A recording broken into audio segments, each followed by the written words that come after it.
Hey everybody, Bonehead for the Bonehead podcast, and we've got a cool unbox and review for you today. Thanks to our good friend Rick, who's been on the channel multiple times. We've got our hands on the Sukubus Studios Sylvan's team. Now, Rick backed this on Kickstarter.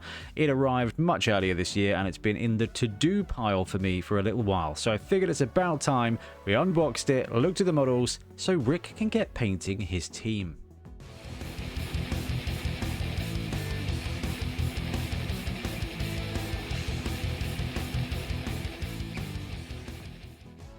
I believe Rick backed this on Kickstarter, but I've had a look inside and there is a ton of stuff for us to have a look at. Now, these models are resin and I've not cleaned them, so we're not going to build them. Normally we do a time lapse of me building them, but they're Rick's models. I haven't washed them. They are resin, and you know what? Because most of them are one piece with maybe an arm, we can still get a really good idea of the detail and the size. But I'm pretty sure almost all of these models here feature in this box, including the dice, including the little counter there. We've definitely got some cheerleaders. We've got all the positionals to have a look at. And there is a big old tree man as well. And it is a very cool bunch of models. So the Sylvan's team pack is available at the moment on Sukubus Studios website. You get 15 models, 2 throwers, 7 linemen, 2 wardancers, 4 catchers. They come with all the bases as well. Let's give a bit of a zoom in on the models. Now, Sukubus Studios, they are not bad at sculpting. They're a more true scale than Games Workshop Blood Bowl teams, which normally means they have to have better casting when it comes to resin. From what I've seen of the Sukubus Studios teams, that's definitely true. Rick's got multiple of them. We see loads of them at tournaments and stuff like that. So we kind of know that Sukubus does really good quality models. So this is the Wood Elf team. So you've got 2 throwers there, 1 throwing, well, both throwing actually. You've got a bunch of linemen in various positions, and you've got 2 very cool looking Wardancers. Now, this looks to be an all-female set, which is pretty cool. I guess that's kind of what Sukubus does. And I was going to say, everybody is reasonably dressed. Interestingly enough, the Wardancers, let's see if we can... Oh, this is actually the shot of the models. We'll show that in a second. The Wardancers have got this really cool poison ivy vibe. Wow, they've done a really good job of their site of having these models presented. This is an excellent way... Right, third parties out there. As simple as this is, I think this is a really great way to show off your sculpts. Right, these 2 here, the Wardancers. When painted up, they have a very cool, kind of old school poison ivy vibe to them. You've got all the things you would expect from Wardancers. You've got the kind of elven grace, you've got them flying through the air, and you've got a wicked kind of 90s hairstyle there. These are very, very, very cool models. I can see why Rick backed these so readily. Now, these will be the catchers, so you've got a variety of very acrobatic and or catching poses, which is a brilliant way of doing it. And we're back to the main screen of the picture. So, like I said, these are resin. They come on sprues. It is so cool to have a proper team that's physical. So, as you can see, each one of these models is cast, and you've got multiple pieces. We've got a good few of them that we can use without having to build, so we can get a good gauge of the sizes. We've got a Games Workshop Wood Elf model to use as a size comparison piece as well. So I guess the only thing left to do is have a look at the models. Now, inside this box, we have got a mass of models here for us to look at. I love doing this. Right, we'll start off with the counter. You see you get a little counter here, and it is single-sided, just the one counter. Every Blood Bowl team seems to come with like a ball and a token and things like that I don't really need. Right, this is one of the Wardancers, and you can see, well, these are resin models. They come in multiple pieces. That's not a bad thing. The thing is about Blood Bowl, you've got what, 15 dudes? 15 dudes in a few different parts is actually not that many, and it's not that bad. So we've got one Wardancer there. We can put this box over here. Rick, I promise I'll put everything back. Got some cool dice in there as well. I think they're extras, but there's the nice, good marbling like that. Okay, we are going to work our way through this pile and have a look at various models as we go. And I think the first one we'll start with is the thrower. So the thrower here I'm going to use because it's a one-piece model. And I'm going to be very careful with it because it's kind of a skinny model. And this is the really cool thing here. The resin casting is impressive because these models are quite thin. Now, let's see if we can get a nice shot of this on the camera. Okay, and we're back. And with shiny resin, this is the best focus I can give it. But hopefully you can see that there is a ton of detail on these castings. And I really can't see any mold lines. I guess there's a little bit of the mold line down the side of the leg there, but this is being really well cast to the point of that's going to take minimal, if any, work to tidy up, which is, as you guys will know, the exact right amount of work to be required for a model. No plastic sprues with gaps in here. This is just a one-piece resin cast with an absolute ton of detail.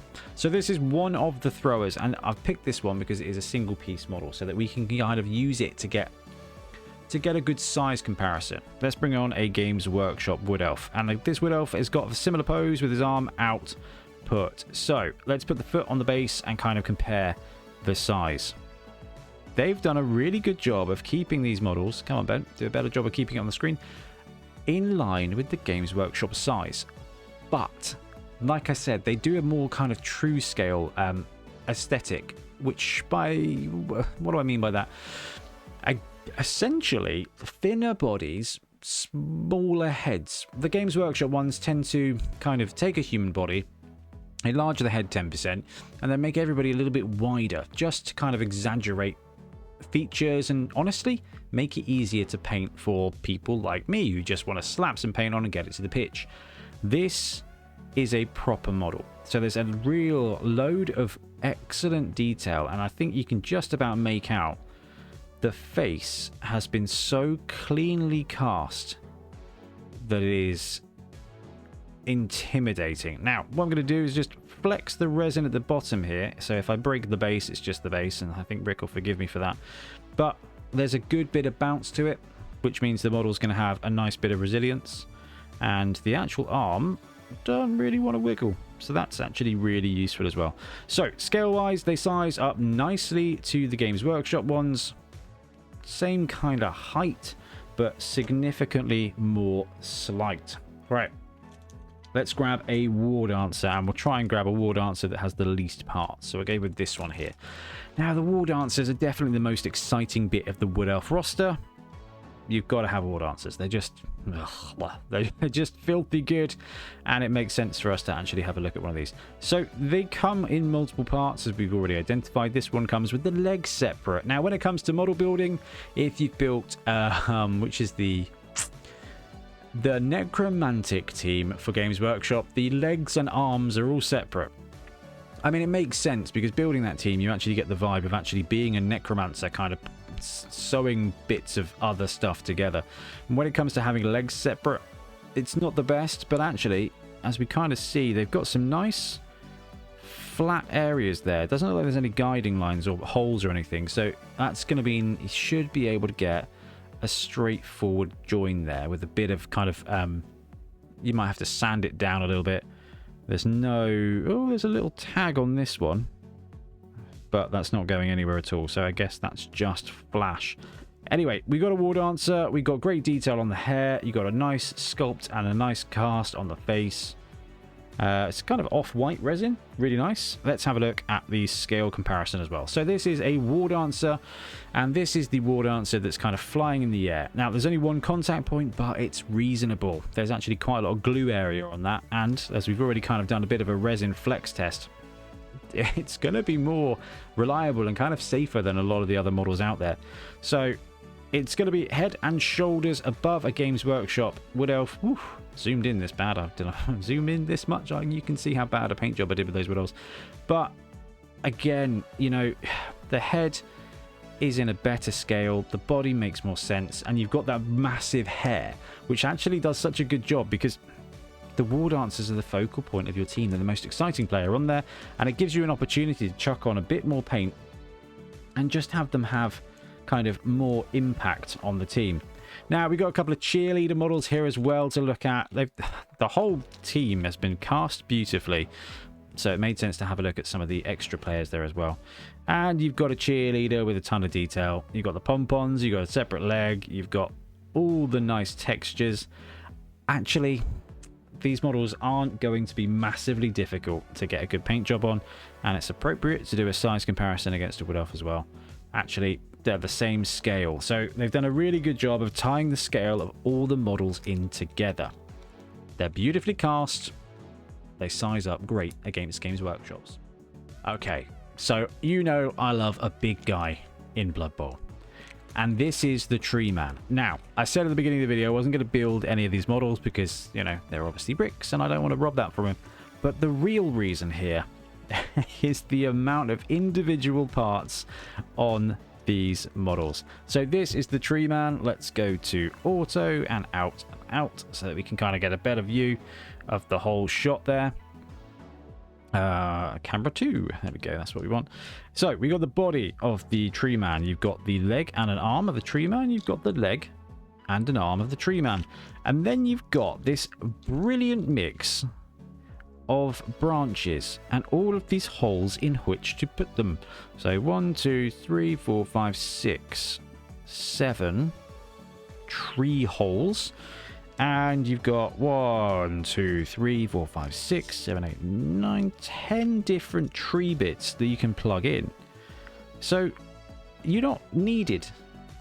You just get the flexibility to put in as many of these little branches on the back of your Tree Man as you want, which I think is a really cool, very simple way to allow you to just kind of add a bit of your own flair, or just as build them your own, I guess. A couple of things to mention, I guess, is you can see, we'll take the leg because I think the leg's a good place to start. You can see all the detail they've got there. You can even see with this lighting, this camera, and this color of resin, you can see all the bark detail. This model is going to take one coat of wildwood to paint it, and I really like that. There's a little divot in the hand there. I don't know if that's a design aesthetic or whether we're going to find a little branch that fits in it. I'm assuming not. But again, that's not an issue. You've got nice plugs to build it. It is going to be a tall chap. So in a second, we'll have a quick look at the picture because there's a size comparison between the Tree Man and an elf, and it is basically double the height of an elf. The interesting thing about this tree is that it's got a mega derpy face. It reminds me of the Goombas from the Super Mario Bros. Movie, which is both just charming and retro. So this is how the tree looks when it is built, and the thing I really love is this size comparison here. Oh, the spinny models, they've just done such a good job. All right, here we go. You've got a nice size comparison of a standard Wood Elf at 32mm and 60mm. So we saw that these Wood Elves are in line with the Games Workshop Wood Elf. So if we put one Wood Elf on top of another Wood Elf, you're going to end up with a very big guy. And big guys are what Blood Bowl is all about. So the size of this guy is perfect for Blood Bowl, and they do a really good job of making sure that the overall cylinder is fine. Now, that looks like a 40mm base is coming with as well, so that's going to be perfect for a model of this size. This is really cool. So they've gone so much and so far as to identify all 8, 1, 2, 3, 4, 5, 6, 7, 8. Oh, I missed one of the tubes in the back of the model there. So you've got all the different branches. 1, 2, 3, 4, 5, 6, 7, 8. 1, 2, 3, 4, 5, 6, 7, 8, 9, 10. I got 10 sticks. Oh, because those 2 sticks go on the back there. Interesting. All right, so I was wrong. They are individually keyed to each of the holes, which is a lot of work. But I mean, when you end up with one big model, you know, you got the 2 Wardancers to be the flashy players. You've got everyone else to be there to just kind of stand on the line and die. And then if you are going to be running a Tree Man, whether you're going to be running for halflings or elves, actually putting in a little bit of work to build a big model is awesome. And quite frankly, still way less parts than any model from Forge World. So there you have it. The Sukubus Studio Sylvan's team. I'm really impressed. I've personally never bought anything from Sukubus Studios, but the resin casting is beautifully done. I had a look at a bunch of different models and I didn't see a single fail or air bubble, which is really impressive. Sure, they come in pieces, but actually so does the most recent Punga models. Like, even 3D printed models will occasionally need a bit of glue. And actually, if you're building a team, it's not a massive investment. in time to build a team. If you're building a 40k army or something like that with a ton of different pieces, then whew. But actually a Blood Bowl team with a couple of legs here and there to glue on isn't too bad at all. And there's no plastic sprues to clip out 27 different pieces for your one Norse Ulfwerener, and there's no Dark Elf Witch Thumb situation here. The pieces are all individually fine. You can hold them with fat man hands like me, and you can glue them together, which is going to be fine. Now, resin models, gotta wash them, gotta use super glue, but again, that's kind of standard as well. So a standard resin team with excellent production, excellent sculpting, and a massive tree man. What's not to love there? Anyway, let me know what you think in the comments below, and we'll be back with more Blood Bowl content very soon. Thanks very much, Rick. Thanks very much for watching. Happy blocking.